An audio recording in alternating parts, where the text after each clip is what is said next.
What's going on, everybody? Haven't seen my face in a week, have you? Hope you're all having a good week. A little slow in the markets. What the? Speaking of the market, was there news or something at the end of the day? I came back and I saw this from the SPY, and I was like, "What the heck happened?" I was curious. I didn't see anything. Vincenzo, what's up, man? On 4 different accounts. You have issues. Brian Thomas, what's going on? I was just... Do any of you have, or is it common where you guys live, that you have a whole house vacuum? I've never heard of such a thing. I was trying to figure out what it is because the possible new house has one, and I've never heard of such a thing. And I was looking through the pictures, and I was trying to figure out. Oh, so they're like little outlets. Interesting. How would you turn it on?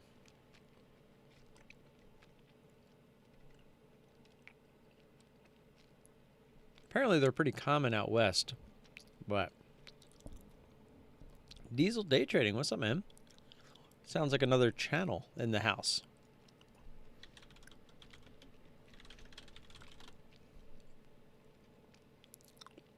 Nice, man. Looks like you're already on your feet a little bit. Nice to have you here. I've seen and heard mainly the high rollers. God damn it. Our friend out in Oregon said that they are common out there. So I'd never even heard of it. And they're like, it's common. I'm like, what? And I was like, a whole house. I was like, when I first read it in the listing, I thought it was going to be like a robot vacuum, you know, that you just have go around and clean the floors, you know, like a Roomba. But apparently it's something you plug into the wall, but it's like throughout the whole house. It's almost like an outlet, it looks like. And I guess it goes to a central location so that you can just clean the dirtiness, whatever, out from one location. Yeah. Interesting.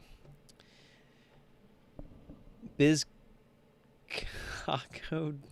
what is, I don't even know how to pronounce that. Bizcaco Dulce? I almost feel like that's actually, what does that mean? Does that mean something else in a different language? Vincenzo, I don't know. Been watching for a while. Appreciate that, man. Yeah, feel free to chime in whenever you want. Comments, questions, concerns. Tell me I'm stupid, I'm bad, whatever it is. But yeah, I was just curious if anyone knew what happened with the SPY. It just kind of went crazy at the end of the day. I mean, I wasn't here, so I didn't see that. But all of our trades, if you happen to watch my video from today, they all happened within the span of like 8 minutes. It's pretty, I was lackluster after that. But got a decent move here on ET. The volume looked to be here, but this was a much higher float. So it wasn't really moving much in terms of range. But we did decide to start it. Nice move through the $8 area. And we wanted to get an ad, but we were hoping it would poke through 820. But it didn't quite get there. So when we saw it was going to be the back end, I actually had an order I can actually check. I think it was 803. Yep. I had it at 803. And I assume after this candle happened, now keep in mind, I had my chart still very zoomed out. So I didn't see that this wick was here. But I then moved it up to 808. Just to try to get out of it because I didn't like the way it was just moving so slow. And I like looked away at whichever, I think it was Sohu was the other trade that I was in. I looked away and I came back to this chart and I zoomed in and I was like, wait a minute. And I was like, that wick, I want to say it was 807. Let me check. Yep, it was 807. And I was like, wait a minute. It went through, but it didn't fill me. And I even had 100 shares, so it was like an even like lot amount. So it's like you would think you'd have to get filled there, but I think it happened before I moved my order up and I just didn't notice it, but it popped back up. I noticed it was struggling to get back through 816 area, and so we hit it on the way down, put a stop at high of day, and either it worked or it didn't. And as you can see, it did start to work. It started, we actually were hoping to get down towards 8, but this hit 804, and then it just started to bounce, so we just took it off. And obviously that was the right call because it did go high of day. We weren't so lucky on FBIO. Same scenario when they got a starter on this one. It went through 550. I actually chased this one down a little bit. I was seeing if it would run up towards like that 570 area, but let's scroll out here. Yeah, I wanted more out of this because of this pre-market high here. I was really looking for it to extend away from it. But it did give you a decent little extension. It got the 559. I wanted that little bit extra, and we didn't quite get it. We ended up chasing this one down, and gave us the flush right away. We took 75% off here because once you felt it bouncing off of that pretty sharp move down, I just had a feeling if it got back through this area that it was going to do exactly what it did, and sure enough, it did. And I actually put a trailing stop in, and I put it at high of day when I put it in. But as you can see, the price did actually go down a little bit further, so it brought me down just that little bit. But we would have got stopped out either way, so the trail ended up saving us a little bit of money. But I never really thought about getting back in this because this looked very grindy after the fact. So, I mean, there's no like really sharp extended candles after this move here. So all of this, you could say, I would say like maybe the break of this candle here would be what I would consider the backside. So that could have been a pretty good trade there. Definitely looking for it to at least come back down and test that. Where was it? Yeah. I remember seeing this. So it was the whole dollar. It was the high from yesterday. It tried to get used as support here in pre-market. I remember looking at that during the day. But when it breaks that area, that'd be a good backside trade right there. If you're looking for it, descending triangle, backside, whatever you want to kind of call that one. And then Sohu, which was our bigger winner today, we only got a single entry. This was another one where I was really looking for more. And as you can see, we didn't even get it on that first candle because we really wanted it to kind of pop up through like 2050. But we realized that it wasn't going to. We actually chased this one down through 20. I think we actually had the opportunity to get this one above 20, and you could see me like hovering over the button. And I realized that it wasn't going to give it to us, and I was like, this thing's going to flush back down through 20. And sure enough, it actually tried to bounce a little bit and get back above this area here. And when it tried to do that, I told myself, just a starter, if it wants to go high day, we're probably just going to cut this one because then we could look to get back in up at that original area that I was looking to get in. But fortunately, that didn't happen, and we got that nice little flush. So we ended up getting a nice little amount. We actually originally, I think, had our order above 1950. But when it started kind of doing this and failing, I realized that we might get a bigger flush. So I actually moved it down and got a pretty decent trade there. So I was pretty happy with that one. But after that, I mean, there was just nothing. I think the only other thing was like eyes. It went twice. Both of them good moves, hard to borrow. So couldn't even play this thing. And I'm not even sure I would have wanted to play with it because you guys know me at this point. Anytime we get a midday bump in volume like this, it's usually news, and I just don't do well with those plays. So if I am going to play these in the future, I'm definitely going to be much more patient and maybe look for backside, maybe look for these fake out breakouts, maybe something like that, but just not play the front side, because all the times that I've lost the most amount of money, it's been trying to play the front side on these midday pumps. Whether it's a pump or not, which this was, how long can you stay in the pump before you hit your threshold kind of thing? So, you guys know me with my risk management, so definitely not exactly looking to go for a ride. What's the beverage tonight? Coke Zero. Sorry. I actually knew I was going to be late tonight because we had a meeting, and then we ended up watching a show afterwards, but it was planned. My dad ended up taking the kids for the night, So me and the wife knew we had a day off, or night off, I should say. So we decided to do dinner. Then we had that meeting, and then we had a show to watch. So that was our night. And so I didn't want to cut it too close, trying to get on at 9. So I just said I'd do 9:30, even though the screenshot said 9. But I put 9:30 in the thing. But look at Rice. I don't think we had shares on Rice. Actually, I still have this up. I wonder if it would tell me now. Maybe we did have shares. Yeah, not really a big whiskey guy anymore. I drank a crap ton of whiskey in my day, and I just got a little whiskeyed out. This is actually a pretty good move. I don't remember seeing this. Good range, good volume. Is this the one that has like no daily volume? Yeah. That's why I wasn't on the scanner. What's up with the daily candle here? Why is it all the way up there even though the high is 1730? Oh, because of after hours. That's weird that it would be all bugged like that. It's a newer IPO. I think the reason we didn't see this on the scanner is because of the average volume, the average daily volume. If I had to guess.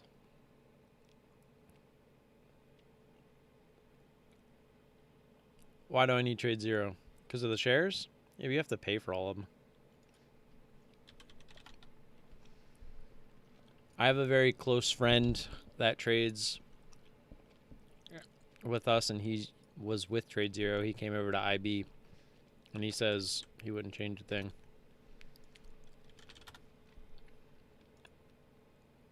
Are those tickers? Neither of them are coming up. Are they like index funds or something? Or ETFs?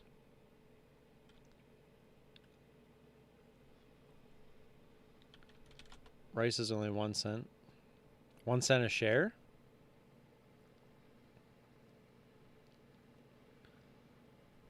So, Biz, the promo codes for CMEG are no longer a thing. So, no. They took those away. If you sign up with CMEG, you should get the 295 trades regardless now. I have my theories of why they stopped with the promo codes, but, you know, they claim that they were under some regulatory scrutiny. AF. I actually didn't even check their website to see if they say that now. Let me, yeah, I was a little frustrated because that was a source of income for me by promoting CMEG, and now it is no longer. Pricing, equities, ETF.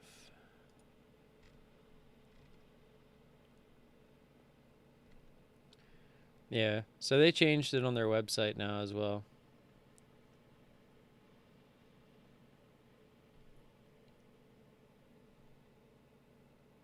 It looks... Oh, okay, there it is. See, they make it seem like you have the option to pay separately. Like, if you don't want level 2, you don't need to have level 2. But to my understanding, no matter what, you pay for the level 2. But I guess they split it up just to show you what portion of your payment is for the data and what is for the platform.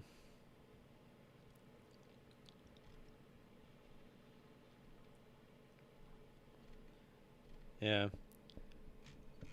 I'm not going to spit any of my theories out there because I don't want them out there. But, yeah. What time can you short at with IV? What do you mean?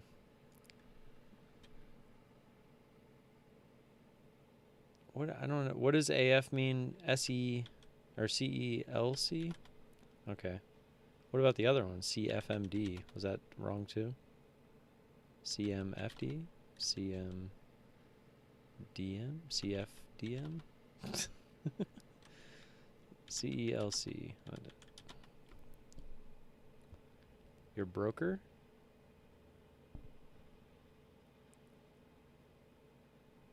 What do you... I'm so confused. AFMD?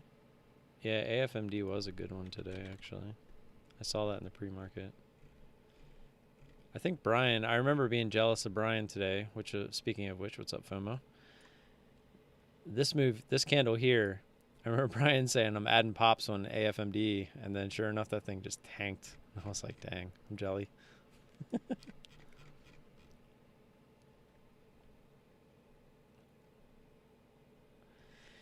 Yeah, I appreciate you thinking of me there, but yeah, unfortunately, those are no longer. It's like I said, it's kind of sad, but it is what it is. Necros, I am with IB now. I actually changed a little while ago.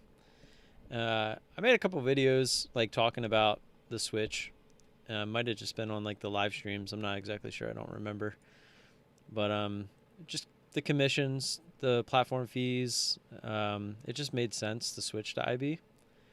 But there's nothing wrong with CMEG at all. Like I didn't switch from CMEG because there was a problem with them. I just switched to IB for the commissions as well as it's a U.S. broker, and you always feel a little bit more secure with the backing and insurance and all that stuff with the U.S. broker, which is just a peace of mind kind of thing. CMEG, however,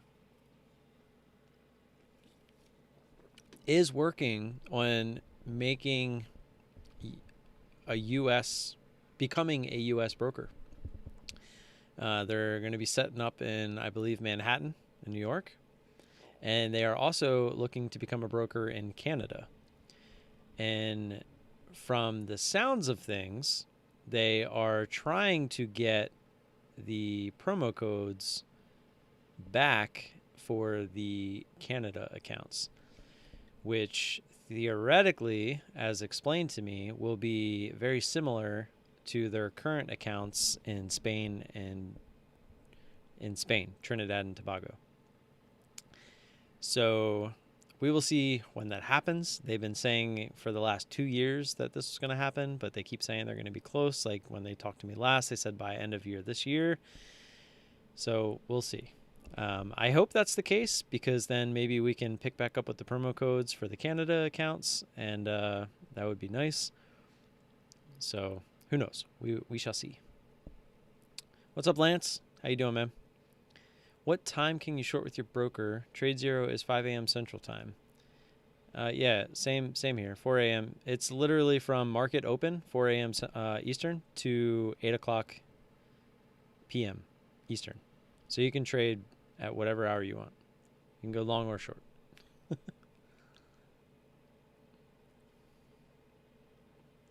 Yeah, no, Biz. CMEG is fine. They are good.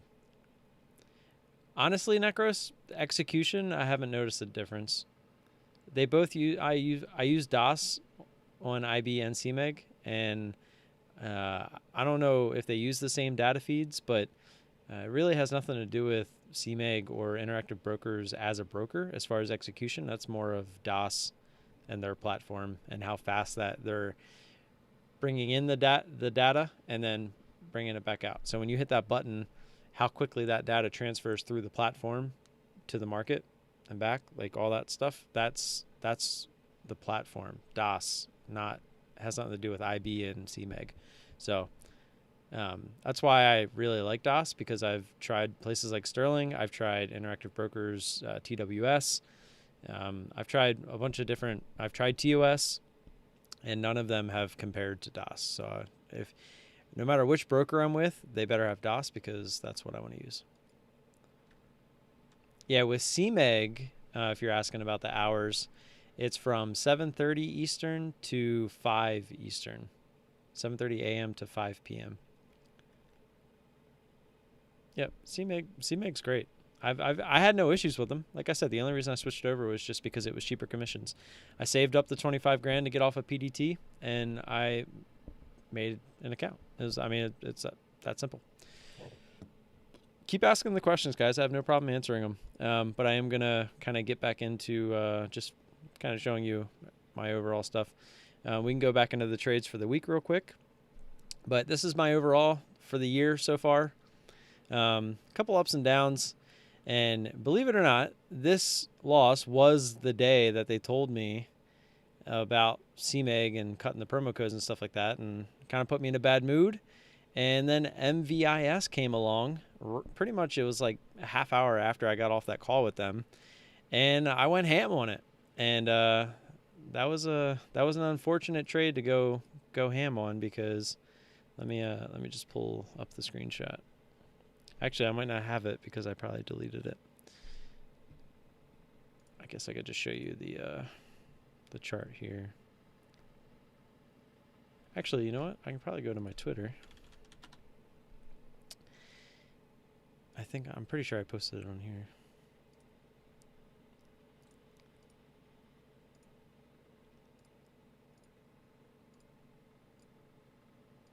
Yep, there it is.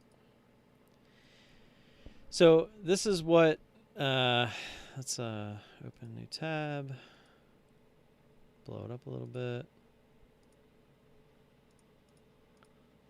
So look how close my ads were. Like, it started taking off, and I was like, wow, this is a pretty good move. But again, look, late afternoon, volume out of nowhere. It was news, obviously. Something to do with Microsoft, I think. I don't remember exactly.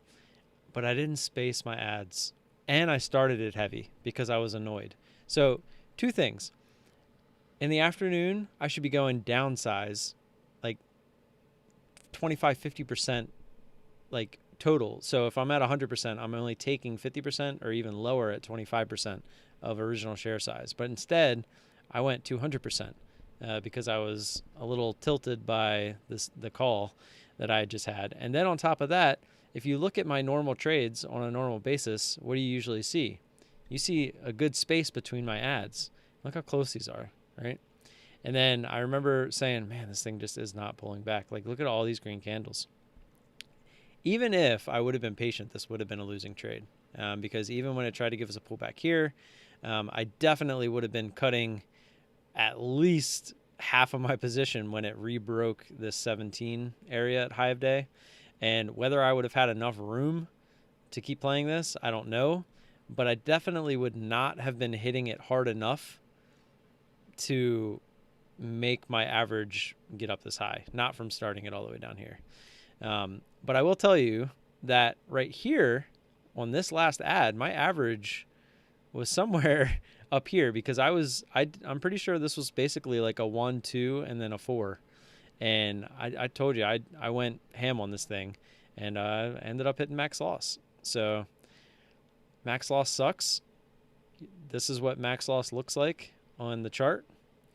And, but as you can see, it was a very slow week this week, and we got over half of it back. So I can't really be too upset. I would normally like, if I were to hit a max loss, which this is the first time I've even come close to this. Like, these were big losses, but these weren't even half max loss. These like little sharp, these ones that didn't work. That's what this one should have looked like. I should have never been in the trade in the first place, but if it was going to be a loss, it should have looked like this one. And it probably would have if I hadn't had the bad news, emotions, right? Emotions are 95% of this shit. And if you can't keep your emotions in check, this is the kind of stuff that happens. So we chalk this up as a mulligan. Obviously, we're not going to hide it from the stats because that wouldn't do us any good. But it's going to be there as a reminder. Be like, don't let your emotions get to you. When they do, this is the kind of shit that happens. But I will tell you right now, having a max loss, if possible, set on your account. So when this stuff does happen, because if we go back and we look at MVIS on that day, if you got stubborn and stupid with it, that thing ended up going even higher, right? This is you saw my chart. This is the move it made. This thing went from 1380, high of day was 1937, with basically no pullback all the way up through 19. I had this one red bar, and then it got all the way up to there. If I started it all the way down here, I don't even remember where. Do you remember where I started it? I don't remember.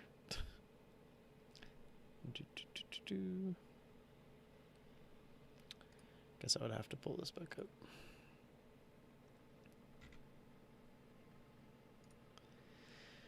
My first entry was at 1454. So my first entry was right here. If I started this here and I started it with twice the size I would normally start with on a normal trade in the morning, and not 50 to 25 or 50 to 75% of the original position, and I started hammering this thing like down in here, and I got stubborn with it, saying no, this thing hasn't pulled back yet, we're going to wait for a pullback, and I hit it here, and then I hit it here. It looks like it's going to pull back. I add, looking for this to finally break down, goes back higher. Like, you're not talking a $300 loss, which I ended up with more because of slippage when it stopped me out.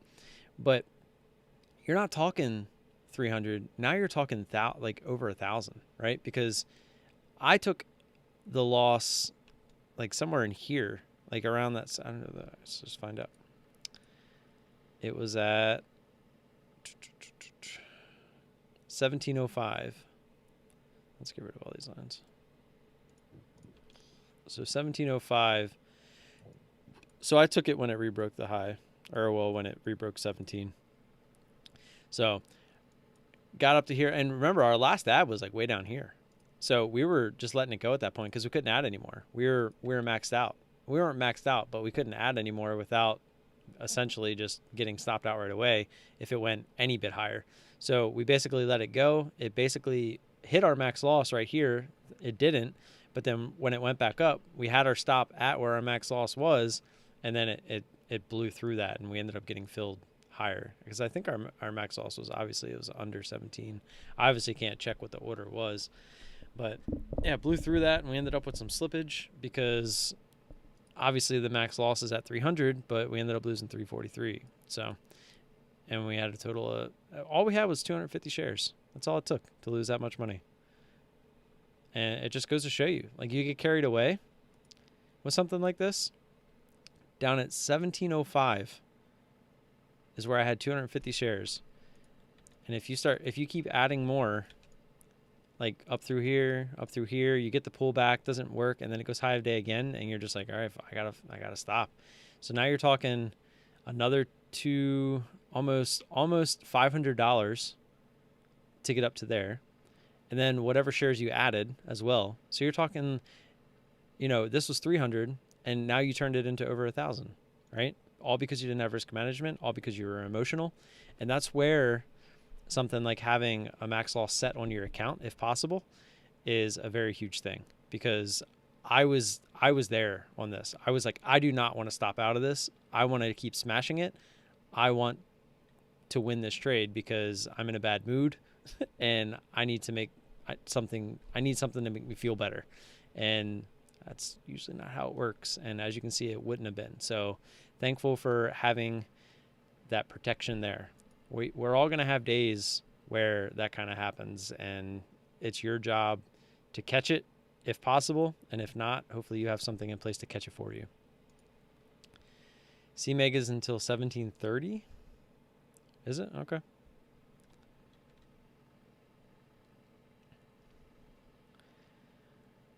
DOS is really good. I would like them to have magnet mode. What is that?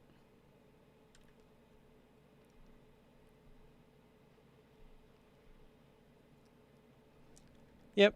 Like yeah, it was a dark day. But like Brian said, it's lost time. Cuz if we go back and we look at where we're at now, it's really not that big of a deal. Right? I mean, in the grand scheme of things, maybe like these couple weeks were slower. This never happens, and then we're just still kind of trucking along, right?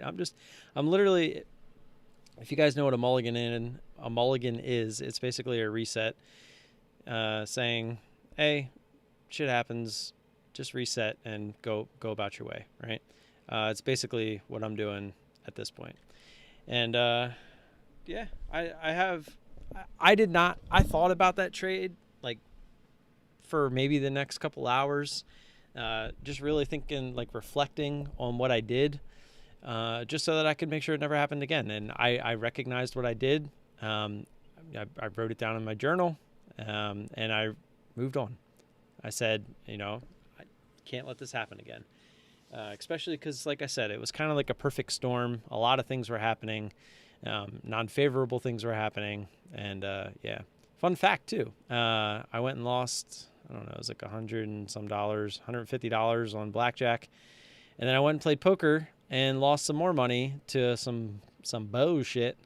And yeah.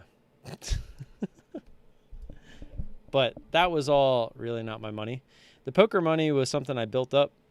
And same with the blackjack. The blackjack money that I used, it was online. I didn't go to the casino.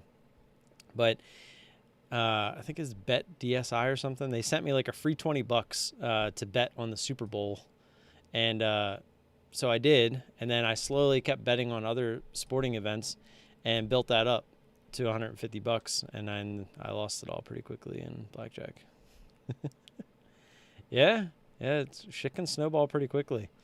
But I didn't let it get to me. That's the big key here. The old me. Let me show you guys something. Actually, let me stick here with the management. Let's edit this one.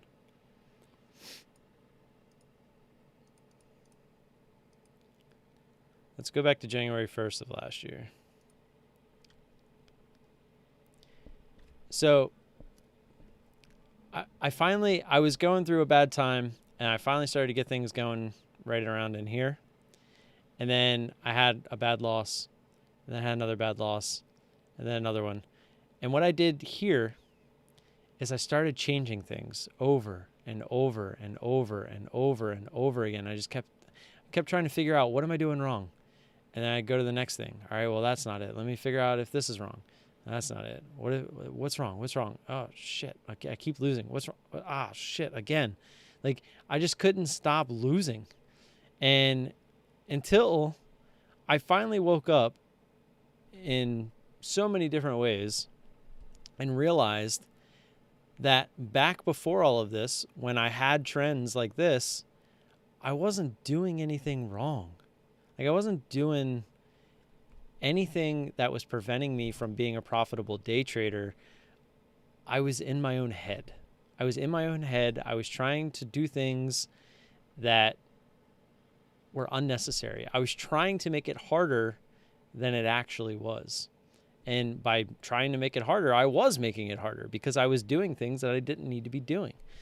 And when I finally woke up and said, I'm just going to trade the chart, and I'm just going to do it the way that I know is best for me. I'm going to put a max loss in place, and I'm just going to trade. And I swear that was it. That was like, I woke up. Now, granted, I've been doing this for over 2 years now, like 2.5 years. So there's a lot of moving parts. There's a lot of screen time. There's a lot of experiences. There's a lot of all of this that I know doesn't work. There's a lot of lessons that were learned along the way to get to this point where I finally realized it's you, dummy. Like, it was me the whole time. There was no problem with anything that I was doing as far as the system, the edge that I was using. It was me. I was in my own head, and I would try to change something. I was looking for the Holy Grail that doesn't exist. And the best piece of advice that I can give you is to tell you there's no Holy Grail. I mean, there just isn't. So the quicker that we can figure that out, the quicker we can start making our charts look like this instead of the other way around. And it's just crazy. I wonder if I got back to even just yet, or if I'm still under. Oh, I did. So this week got us back above our break-even point again after that stupid loss.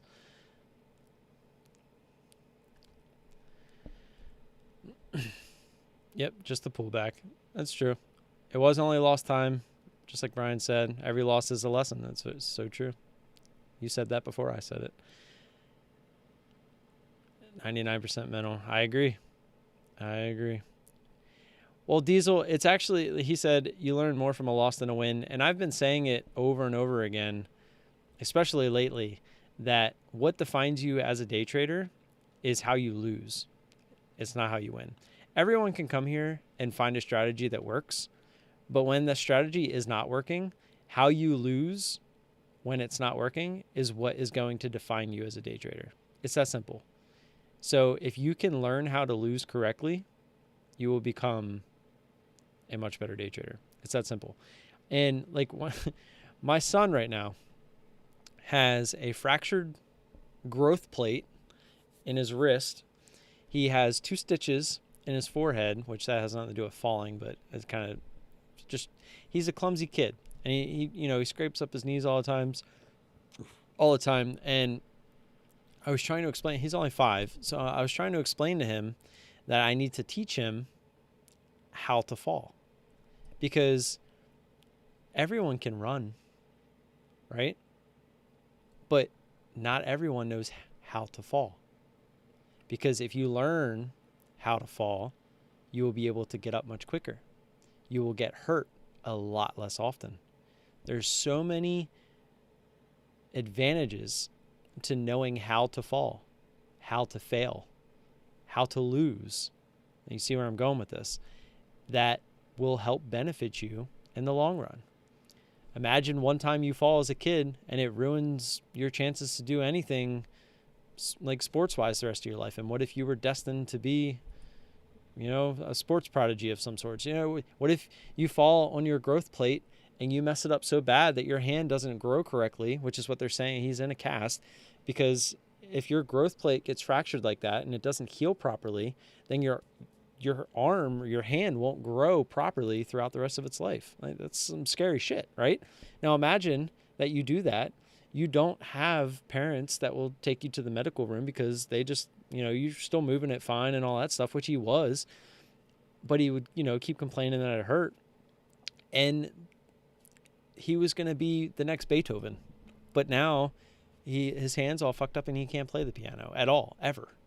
Like, that's the kind of stuff. So it's like, if you can learn how to fall, right? If you start falling, what do? Tuck your shoulder and roll, bump and roll. That's how you fall. And I learned that at a very early age because I was a very active kid. I played soccer from the age of 3. Like I always played soccer. And when you play soccer, you're going to fall a lot. You're going to get tripped a lot. And the quicker you can learn how to fall, the quicker you get back up and you can get back into the play, right? That's the name of the game. But if you fall on your hands and your knees and your wrists and you're going to bang them up. That's not how you're supposed to fall. So learning how to lose, to segue back into the trading, if you are always losing big because you don't know how to lose, it's going to be hard for you to mentally say, I can do this. Because when you win, the wins aren't as big as the losses. They almost never are, unless your strategy depends on it. But when you're trading like I am, if your wins are only, here, and then your loss is like kabam, that's not going to work, right? But you have to have that safeguard in place for days like I had, right? But I've never even come close to that until that day, and thankfully that was there, because it could have been a lot worse. And that's where learning how to lose comes into play, right? I like to think that I know how to lose, but that one day where it all lined up, perfect storm, and then started snowballing really fast, could have been really bad, right? What if I just kept hammering the crap out of that thing and it wasn't $1,000? What if it was $10,000, right? Who knows? Like, when you get in your head, and you become a different person. You become a different person when those emotions get involved, and you just don't realize it until it's too late. So learning how to lose, learning how to fall, it's one of the most important things in life. It is in trading, in life, just in general. The quicker that you can learn how to do those things, the quicker you will become successful. And it's something that I want to teach my kid and kids, and hopefully I'll be able to, because obviously he is very good at hurting himself. Don't lose works great until it doesn't. That's Brian's motto. Just don't lose. Tinker Tim. Yeah, I was Tinker Tim. I like to think that I'm not anymore. So, I don't think I've ever looked at this chart from the beginning. Let's try it. Let's see what it looks like. Just out of curiosity.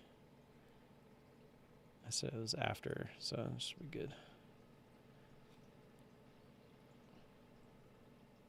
Oh, okay. I was like, wait, what? That doesn't look right, but it is.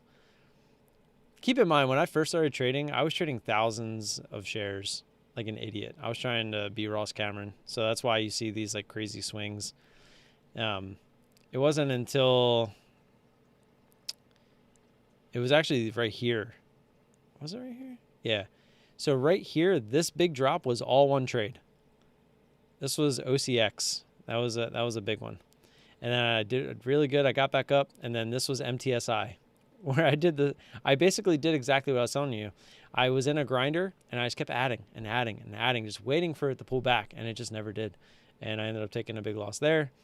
And then I came back. I was doing good, had a slow time, came back, and then this was LYV. I think this was another afternoon trade where it popped up out of nowhere, and I just started smashing it on the front side, and I got burned. And I remember, and this is what started that down. This is where Tinker Tim was born. LYV created Tinker Tim, and you can see, like, look at all the ups and downs, up and down, up and down, up and down, but slowly down, right? Up and down, up and down, up and down. And it was for how long? I mean, this was from December. It was the end of the year of 2019. All the way to it was a whole year, essentially. A whole year that I wasted. I wouldn't say I wasted. Screen time was there. I was here every day. I was trading. I was still seeing how things work. And again, creating tuition, right? A lot of people like to call it tuition. That's what you could call this. However, what I like to think is that in this time we were building, right? Over here, building one part, right? Building, like, say we're looking to make a big gear for a huge clock, and the beginning was this little guy. Right here was like this little guy. Right here is like a bigger piece. Over here, another solid piece. And then all of this, just imagine, it's just a bunch of these little pieces throughout this entire time, right? Just all these little pieces. And then one day, you take all those pieces and you put them all together, and now you got this big old spinning gear that makes a clock run. Whatever analogy you want to use to get to that point. All of this was pieces. And I feel that at the beginning of this year, it was really just a fuck it moment. I mean, there's no other way to put it. It was just fuck it. Like, let's do it.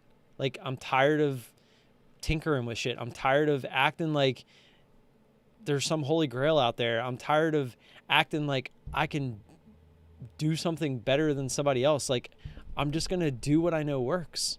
Every time, like right here, this big stretch up, that was just doing what I'm doing now. This big stretch up was just doing what I'm doing now. This stretch up was just doing what I'm doing now. All the stretches up were what I was doing now, but the only difference is I eliminated these huge downswings. Like, this was a huge downswing for me, right? That was a max loss. Over here, I didn't have a max loss, and I would let my emotions get to me in those trades, and they would destroy me. I think OCX was like 1450, like 1,450. MTSI was like, I think 1,000 even, pretty much. It was like 990, and then LYV was like 700. I want to say. Yeah, 700. So I didn't have any like max loss. That was the one issue. That was the hole in my game, right? And I knew that, and that's what I started trying to tinker with here. Like, throughout this entire year, I kept trying to say like, well, what if I traded like this, but I kept the max loss, really close? Or what if I did this, or what if I did that? And the reason I say that these are the little gears and stuff like that, it's tuition, is because you realize that none of that shit works. You're just making it more difficult than it has to be. Giving yourself like an umbrella max loss up there, just in case shit gets out of hand, that's fine. But you should never really get to that point unless there's a perfect storm and, what happened happens. But look at all these little guys. These are the normal ones, right? Those little pullbacks there, those are the ones that didn't work, and those are the normal ones.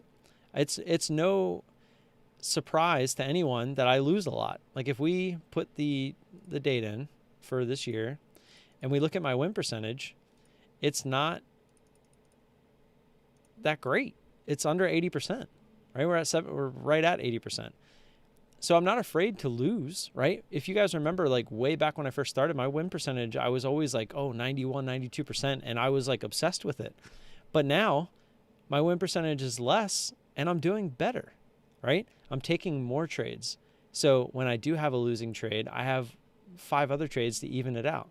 Not even it out, but usually surpass it. A lot of my losers are a lot smaller now. Like look at all my winners and then look at my losers. I mean, again, we're going to, the mulligans in here, but like, look at they're not huge numbers, especially lately, because I've been taking it slow with the way the market is. But I mean, look, the loss is 650. And then you got like 20, 13, 14, 15, 29, 10, 14. I'm just looking for double digits. Obviously skip the mulligan. But then look at this. A loss, $1.75. A loss, $1.60. A loss, $1.26. These are just like break-even trades.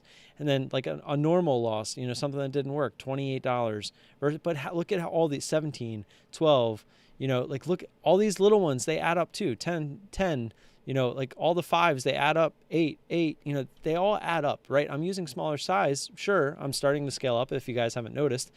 But that's kind of what I'm trying to get at is somewhere along the lines, I learned that not every loss has to be a max loss.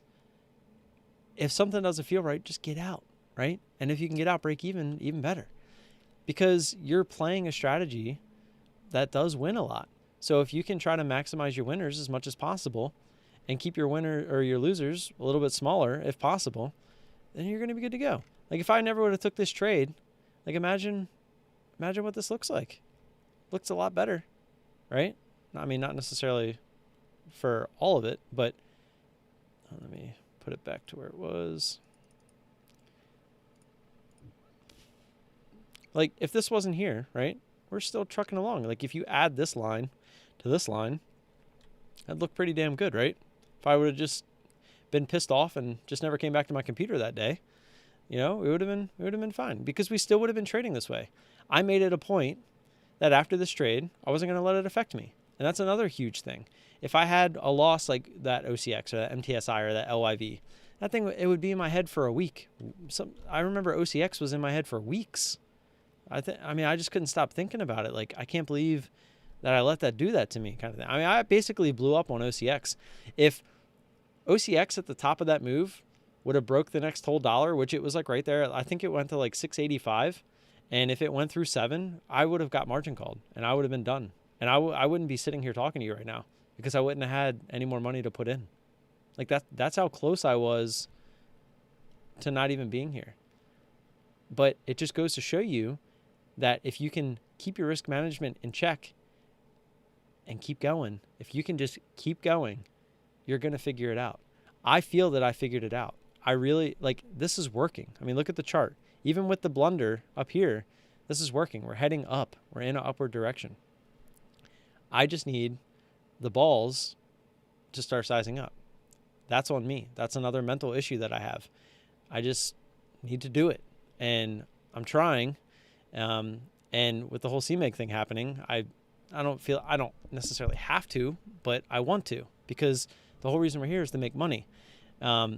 And it's just, Brian will say it all the time. Scared money don't make money. That's true in all aspects. So that's where I'm at now.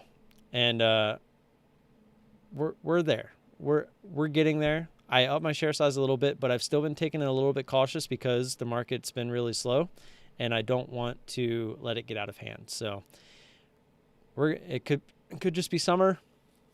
Who knows? Who knows? I mean, the SPY has been killing it, so it's like you'd think that we'd have some good stuff floating around, but unfortunately, it's just been pretty slow lately. So Tom is laughing. You have to adapt, and you did. Thanks, man. I appreciate you saying that. Well, I know what you meant, but then Brian is right. No, he stopped adapting, came back to the reservation. It's true. Consistency is number one. No, none of the rando crap. Yeah, I agree. The two things I've always preached, even back when I wasn't being a profitable trader, is consistency and risk management. Those are the two things you have to master to be a profitable trader. It really is that simple. No matter what your strategy or edge is in the market, you have to become consistent with it, because if you don't, it's just never going to work. And then obviously risk management is something that you need, because without it, all it takes is one trade, right? That's what everyone always says, that it only takes one trade. And it's true if you don't have risk management, but if you have risk management, then you're good to go. Like you can't blow up if you're only risking 1 to 5% of your account any given day. Can you?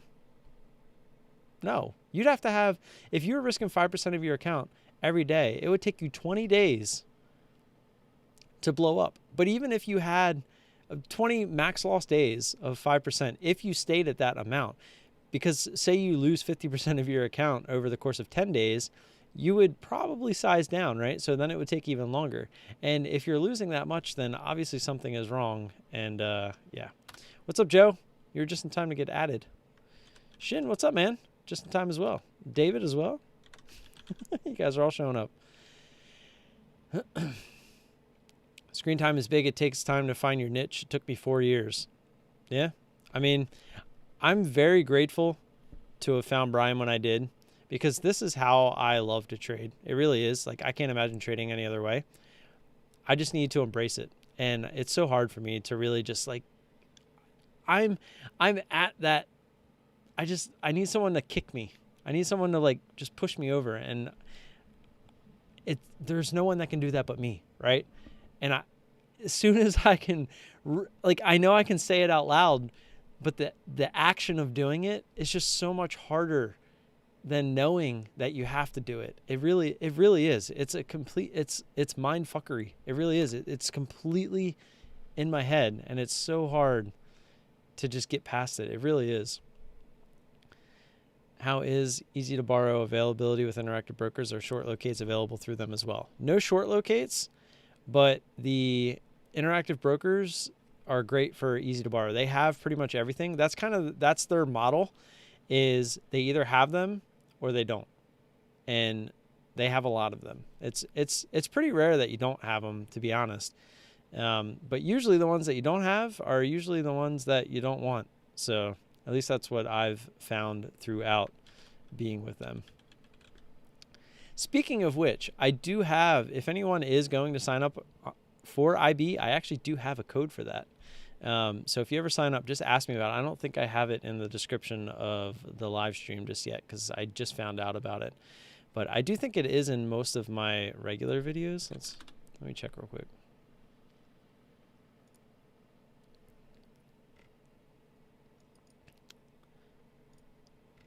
Let's see.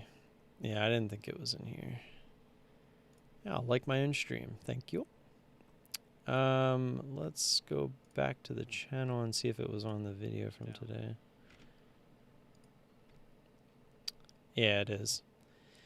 So I'll put it in the chat for now. Actually, I'll put it in the description for the live stream as well, so that next week it'll be there. Let's see. Ah, crap, I didn't copy the whole thing. I'm an idiot. Getting so close to 3,000. I need to talk to Brian, because I want to do something special for 3,000. Just haven't quite asked them yet and figured out what I want to do.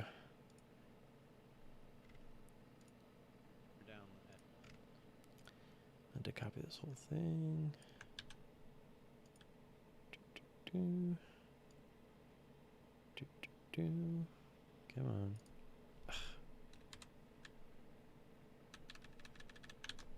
There we go. Alrighty. Yep, no problem. Yeah, so if you use that, you get a free stock when you sign up, and I think that's it. But for Interactive Brokers to give you anything for signing up is a plus. All right, let's see who else is going to be in here. Anybody got any good plans this weekend? I actually can officially tell you guys that we didn't buy a new house, but we are under contract for a new house. Pretty excited. It's our forever home in the making. Pretty damn excited about it. I'm not gonna lie. I'll have to show you guys some pictures. I wonder, I actually might have them up. Yeah, I do. Maybe I'll show you guys some pictures before we do the drawing. I'm going through just seeing who was in here. It was a pretty good turnout tonight, guys. I appreciate you being here. I hope you all have a good weekend. If you're doing anything cool, let me know in the chat. I got Biz. Who else? I want to make sure I don't miss anybody here.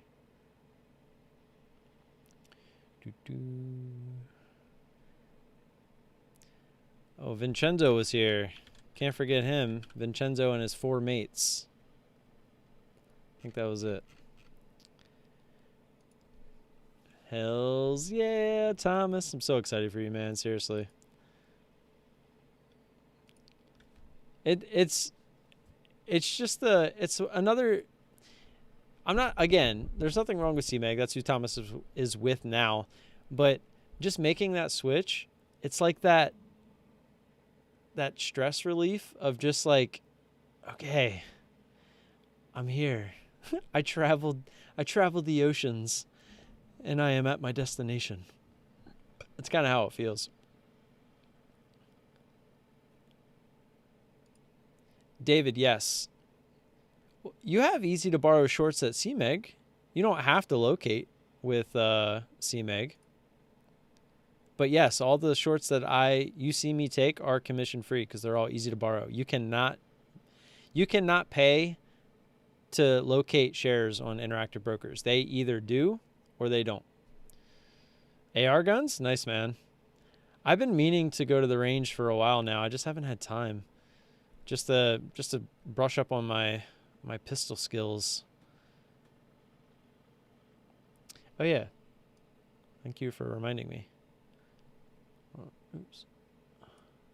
Wonder if I can just do D-ish. Yep, I can do it this way.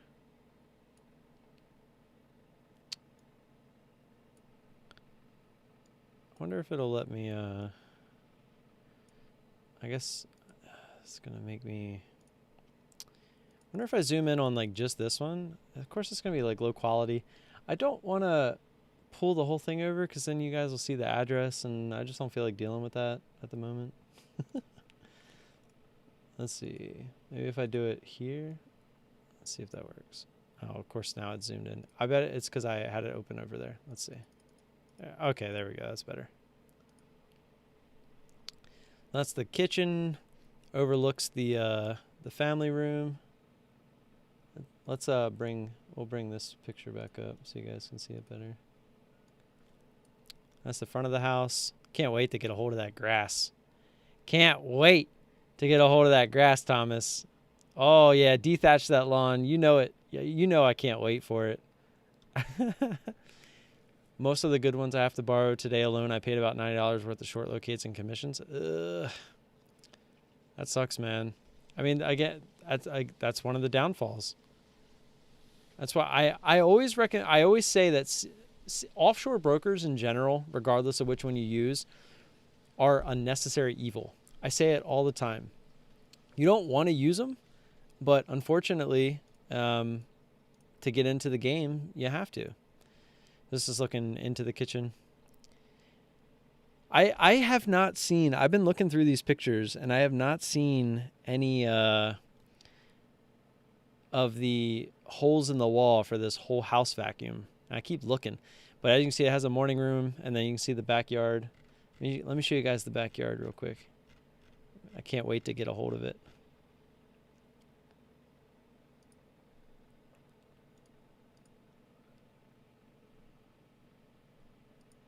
Let's do this picture. Here we go. So here's the backyard. It's got a nice little patio. Got a gas fire pit. Got a nice little grill set up over here. And then look at this huge yard. So let me just give you a little perspective. If I gave you the city that this is in, and you go and try to find a lot with this kind of yard, it's near impossible. Like near impossible. So I could not be more stoked to have a yard this big. Obviously it needs a lot of work, but I can't. And so when we went and looked at this in person, obviously the sun's hitting the patio right now, but the way that the sun comes down, so it's like you can see the sun in this picture. It comes over the house and out front, and the way that the sun it comes down, like goes across the backyard, like past this, like where the patio is still getting the sun as the house is shading this whole patio area. And while we were there, I was just like, that is amazing. Like it was almost like they planned it that way, but obviously they didn't. So to come out here, you know, when it's nice and hot and the kids want to run around like out in the yard and I can just be sitting in the shade, like, oh, it's like, it was nice. Yeah, they have it so it's like all lit up too. Like they got nice lighting coming off the house as well as they're built into the pavers and whatnot. Let me see, what else can I show you? Here's looking back at the house. Look at this room, by the way. I actually asked the seller if they could just leave this room the way that it is. It's literally my three teams. You guys see me wear the hats all the time. The Ravens, Orioles, and the Capitals. I have a Capital. It's at my house right now. But I was like, can you guys just leave those on the wall? Because I was like, if they're stickers, you know, you're probably going to mess them up when you take them off. And like, can you just leave them up there? I appreciate that. And I'll just show you guys the master. And then the other rooms are just kind of like whatever. Oh, I can show you my office. I'll have an office now. Look at me. Where is it? There it is.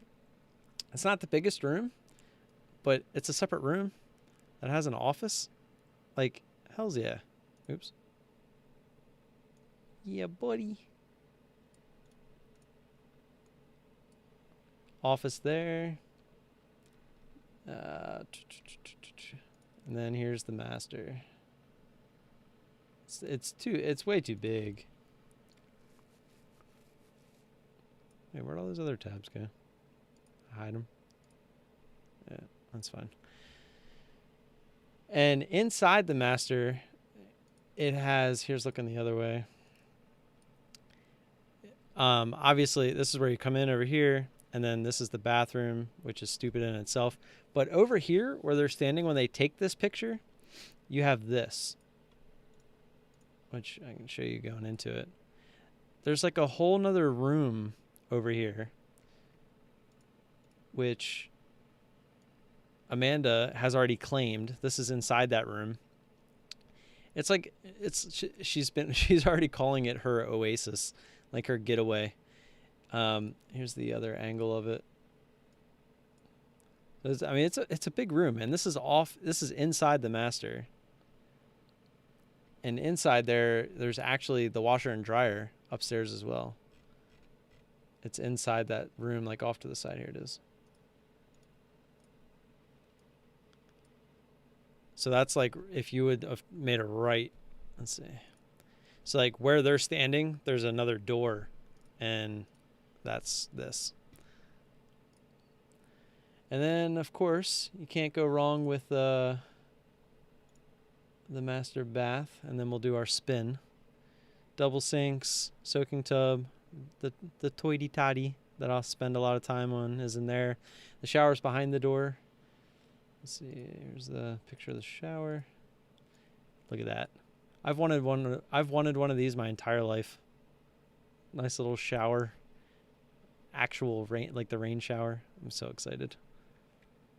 So excited. Can't hide it. And then I think that's it. I mean, the basement is there, which, no surprise, it's an in-law suite because that's where my mother is going to live. This is the basement. It's got a whole kitchen, essentially. This is that room. Comes back. It's a big house. There's a lot of unfinished square feet as well, which this is we're gonna actually finish this. They already kind of have it finished, like they have the lighting in. We're actually gonna put some walls up and some flooring, and we're gonna actually turn this into a bedroom. And then down, even this is downstairs as well. Like there's just a whole nother room of, I mean, it's a huge room for storage. But yeah, it's nice. We're very excited, and we're actually very surprised that we actually got the house for the price that we did. I guess here's the living room, or the family room as they call it. Which it's really cool because, you know, when it was built, you know, they did all the wiring. So like the wiring for the TV actually goes in through the wall and then it comes out down here behind that. So this is this is that morning room that leads outside to the outside area. I think that was about it. Oh, I did forget to show you. Can't forget the kids play area, right? Kids play area. This is the front door. Walk in to the left. If you go to the right, it's the formal dining room. I don't think, do they even have a picture of that? That would literally be the last room. I don't have any pictures of the garage. It's a 2-car garage. Oh, here it is. So there's the front door, that playroom, and then this is like the formal dining room over here, which then leads into the family room. So yeah, like I said, we're pretty excited. It's our forever home. It's something, our kid's about to start kindergarten, and that was kind of the main reasoning for looking to move, was so that we could, oh, Justin made it. What's up, Justin? Garage Day Trader. The trading office? Yeah, you missed it. I'll show it to you real quick. I'm not really sure how I want to set it up because I'm going to get a sitting desk. I think I want to put it over here, like where her printer, scanner, or whatever is. And so that way it'll be up against the wall, because if I put it like how she has it, like how she has the wires here, it's going to be the same for me unless I put it facing the other way. But I think I'd rather have it up against the wall. So like with all the wires and stuff, I'm going to do well, or try to do my best to do wire management because with the standing and sitting desk, when it comes up, you need the computer to come up with it. So there's got to be some wiggle room in there. So I'm not exactly sure how I'm going to do it yet, but we'll figure it out. This picture actually makes the room look a little smaller than it actually is. And I think just with the desk being in the middle of the room, it makes it look smaller than it is, but it's actually a pretty nice room. Yeah, that'll be my office. Yeah, I've been wanting one, Thomas. I just haven't had a reason to get it just yet, but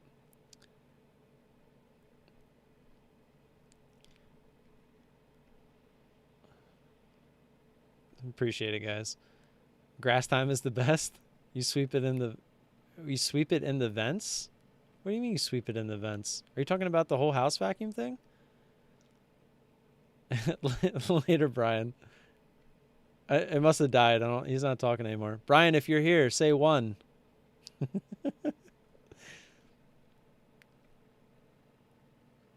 Keep it in the Baltimore room with stickers.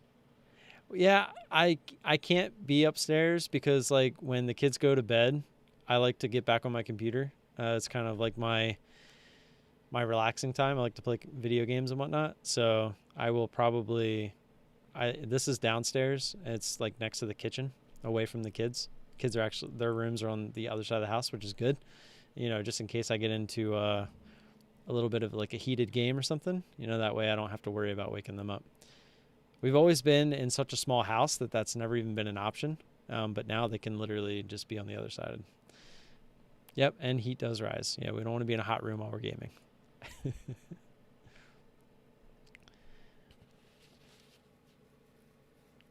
Thomas said small like him. That's what she said.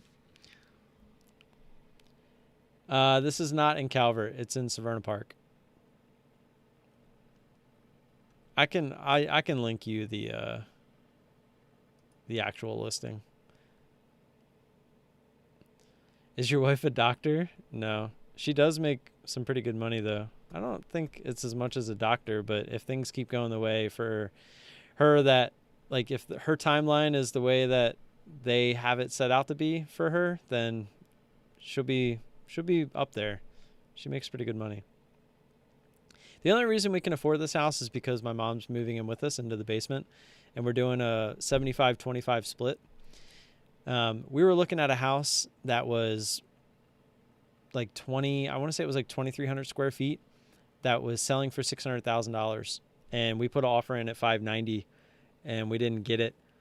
And we weren't expecting to get it because that was like a week and a half ago, like when still houses were just literally, people were offering, $20,000-$25,000 over listing. They're waiving like all contingencies, inspection, like it's just stupid right now.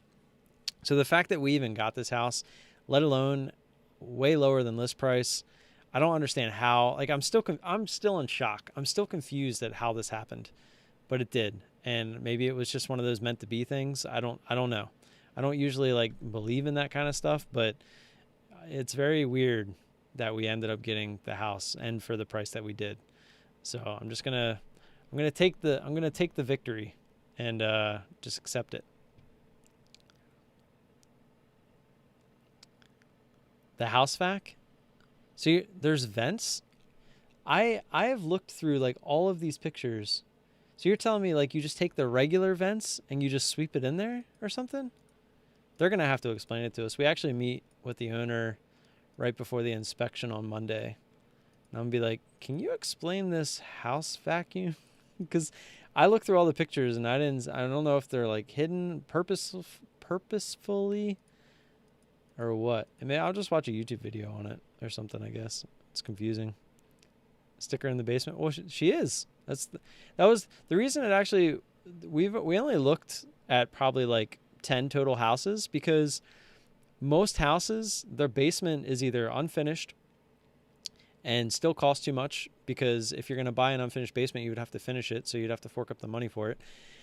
Or it was finished and it was finished in a way that wouldn't work. Like a lot of basements don't have kitchens. A lot of basements don't have 2 rooms, which we would need. A lot of basements don't have 2 rooms and storage. A lot of basements, almost no basements have washer dryer access or washer dryer in them. And it was like this one just had everything. So this one was almost perfect for them, because that one room that I said we're going to turn into a bedroom downstairs, we have to turn that into a bedroom to make the second bedroom down there. So that was like the one thing it was missing. And the other thing is they wanted to have a walkout downstairs, so they didn't have to go up and down stairs.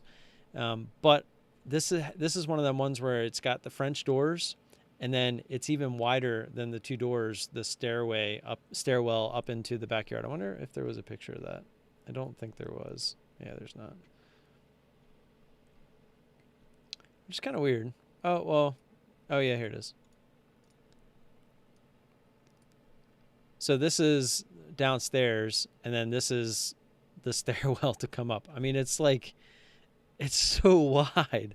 I remember like seeing it for the first time, and I've been to people's houses that have, stairs coming out of the basement, and usually it's like just half of this.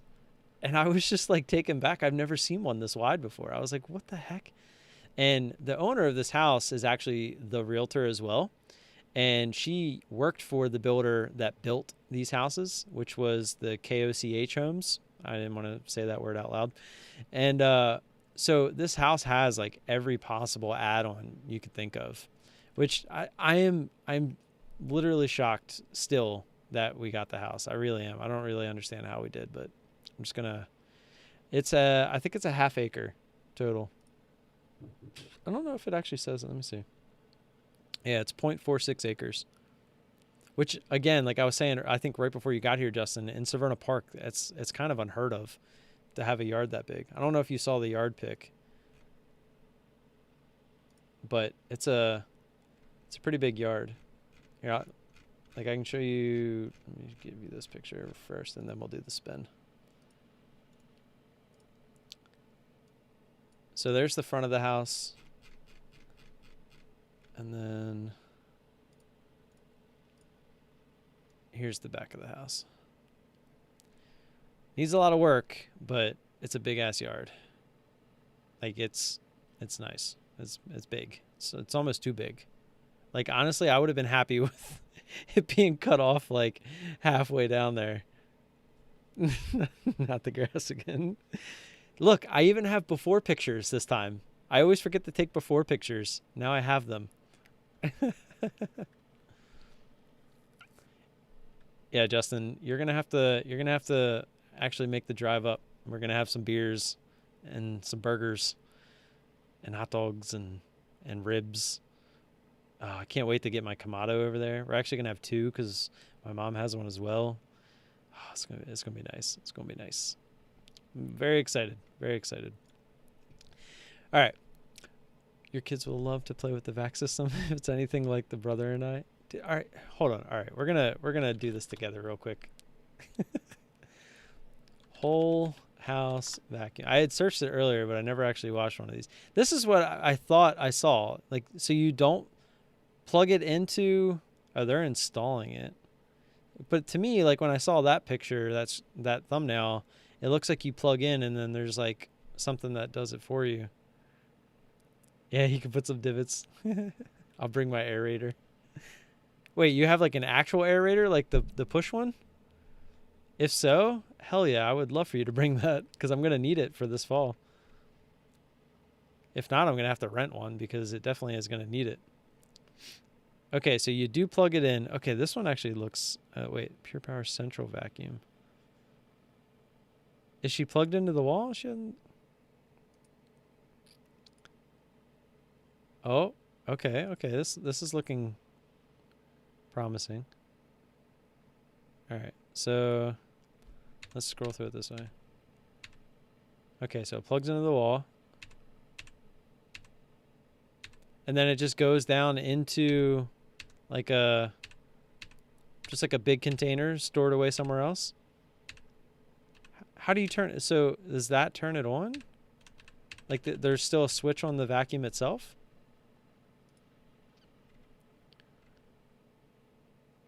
Oh, is this what you're talking about?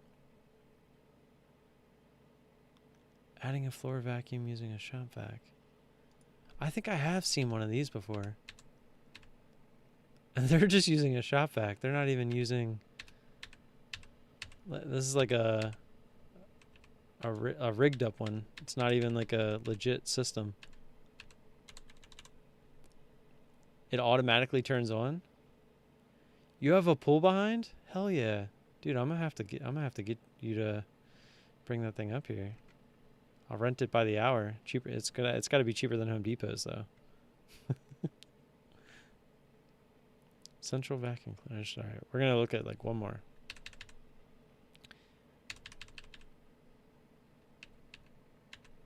Okay. So they just look like little plates on the wall. I look. Okay. Yeah. Okay, this looks normal. We're starting to see a trend here.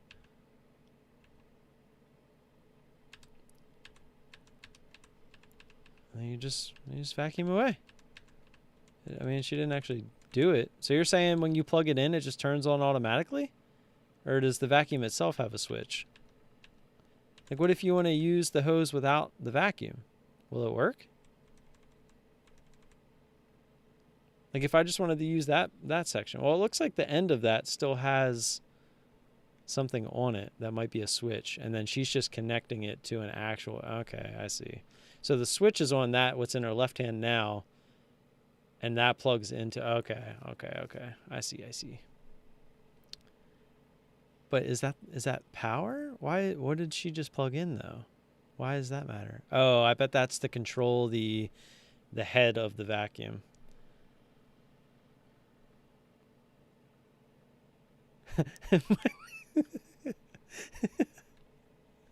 It turns on when a vent or outlet is open. Oh God. We need to just never tell the kids like that they're even there. Maybe they just won't notice. But now I just want to find one picture where I see one of those on the wall. Like I see outlet, outlet, outlet, outlet, more outlet. Or wait, could this be one? Could that be one? It kind of looks like it's an outlet though. No, yeah, it's an outlet. It just has the little kid protectors in them. Would they be in each room? I would assume they have to be, right? I thought I might have saw something in the kitchen, like one of those little kick-in things, but I'm not sure. All right, let me... Nothing, nothing, nothing. It comes with like one of them smart home things too. It has an alarm system. She already has security cameras. I don't know if she's going to leave the Ring there, but it had a Ring camera as well. So what about the stairs? I don't see anything on the stairs. I guess it's a long hose. I don't see anything there. I would assume it's probably all located like in the middle of the house, kind of. Because I would assume it would go down into the basement somewhere. I mean, I think those are just vents. Like if you look like down here, yeah, that's just a vent. Like when I blow it up, you can see it better.